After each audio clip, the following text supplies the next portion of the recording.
Namo Amida Buddha. Thank you so much for dropping by this video.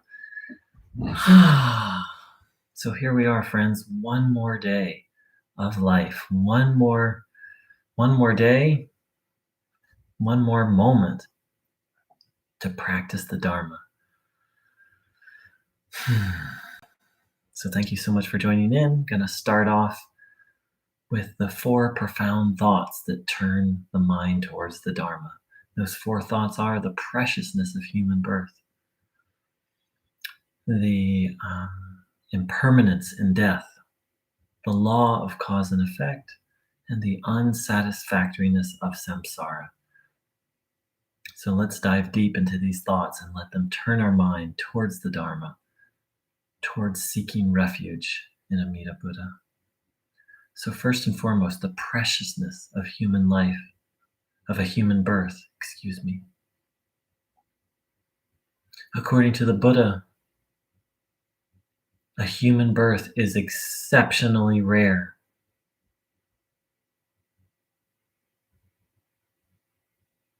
According to the Buddha, the human birth is ideal for practicing the Dharma. It's next to impossible to practice Dharma in any of the other 5 realms.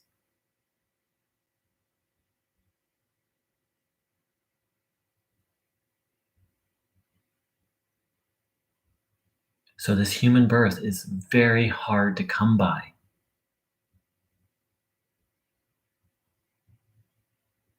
And is extraordinarily precious. Let's reflect on this and dedicate our time and our lives to then practicing the Dharma.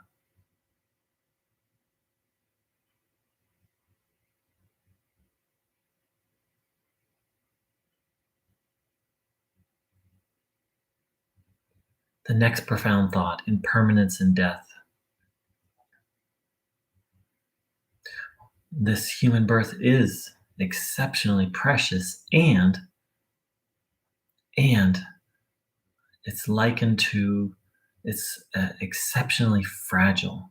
It's likened to a bubble on the ocean. It can pop at any moment.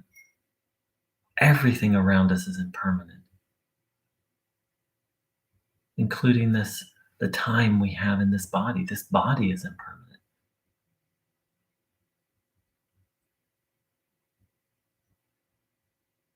What we're looking for is true happiness, yet nothing around us can give us that because all of it is impermanent.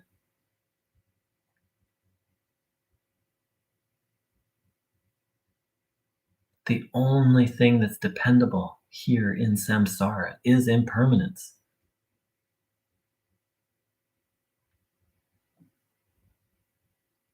And the ultimate form of impermanence we as in a human birth that we're up against is death. Death is inevitable of this body, the end of this life. Everything will be stripped from us. Every possession, every relationship.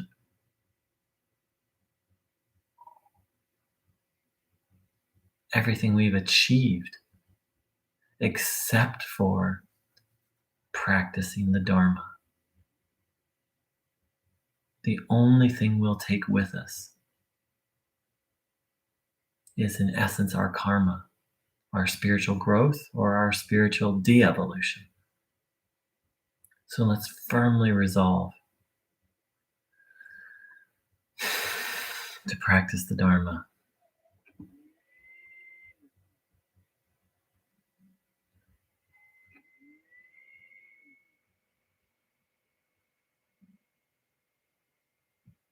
The third profound thought, the law of cause and effect.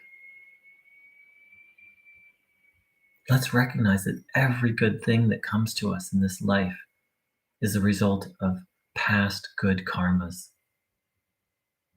Let's recognize that every bad thing that happens to us in this life is a result of negative karmas.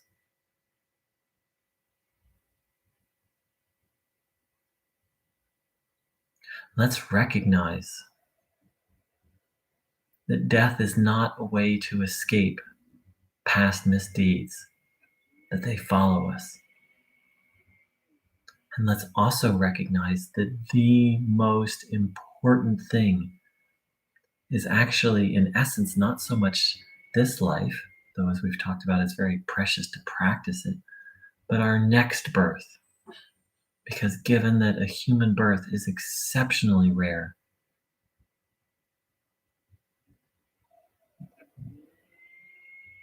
unless we practice the Dharma with diligence, our next lifetime will probably not be a human birth.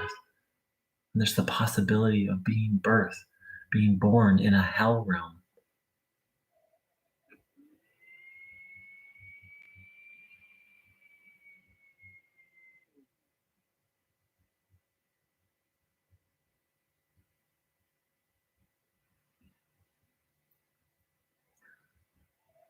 And the fourth profound thought, the unsatisfactoriness of samsara. So not only is this lifetime going to end up being unsatisfying, minus practicing the Dharma, because whatever we achieve will be stripped away. All that we love, we will lose. So even if we have a wonderful life, a life that's primarily a life of pleasure, by the end of it, at the end of it, all of that will be stripped away. And so it will be one more dissatisfactory life. However, samsara is the cycle or circle of doing this over and over and over. Everything that has occurred in this lifetime, we will forget and not remember in our next lifetime. And there's the human birth, life as a human is so challenging and so uncomfortable. It's nothing compared to the pain of the other realms. According to Buddhist teaching, we've been doing this countless times. Birth, death, forgetting of everything, and then rebirth over and over through the six realms, wandering, completely lost.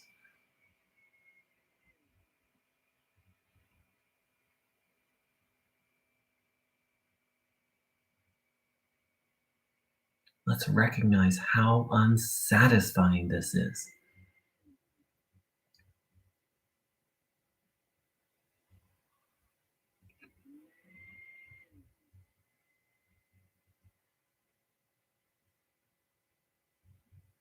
So recognizing how unsatisfying samsara is. That's not to say there's not pleasurable, wonderful moments. We've all experienced pleasurable, wonderful moments. But what we're talking about is the overall dissatisfactory nature, the frustration, suffering, how much suffering and misery there is in samsara. Let us resolve to escape from this cycle through practicing the Dharma.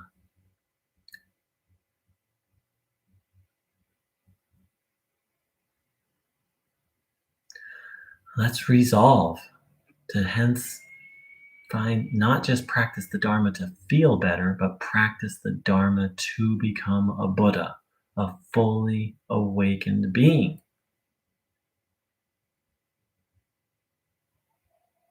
And let's recognize that in samsara is vaster than vast, and there are countless beings. And so not only let's awaken our aspiration to become a Buddha, not just for our sake, but for the sake of all sentient beings.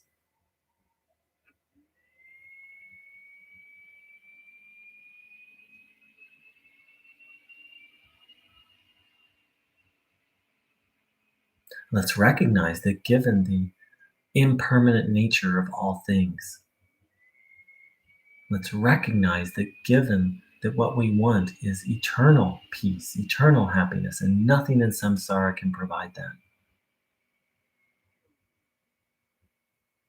Let's recognize the utter misery of countless birth, death, rebirths, and the utter misery of all the other beings who are trapped and lost in the sea of samsara.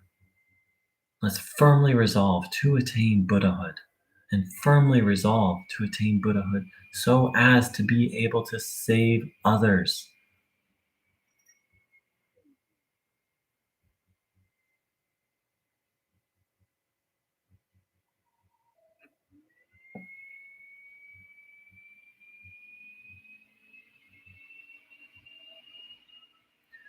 And now let us reflect. Do we believe that based on our own efforts we can achieve this goal?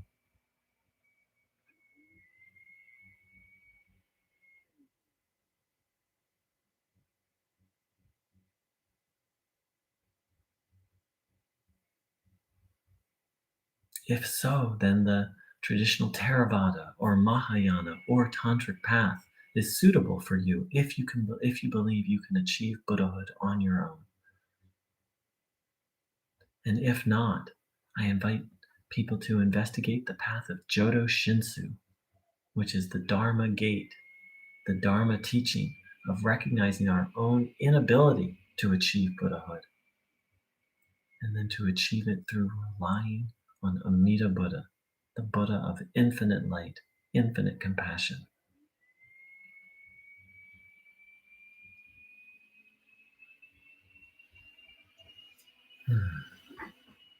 So I'd like to thank everyone who joined in live, and I'd like to thank everyone who is watching a recording of this video. And I wish you deep reflection and deep listening on these teachings. Namo Amida Butsu.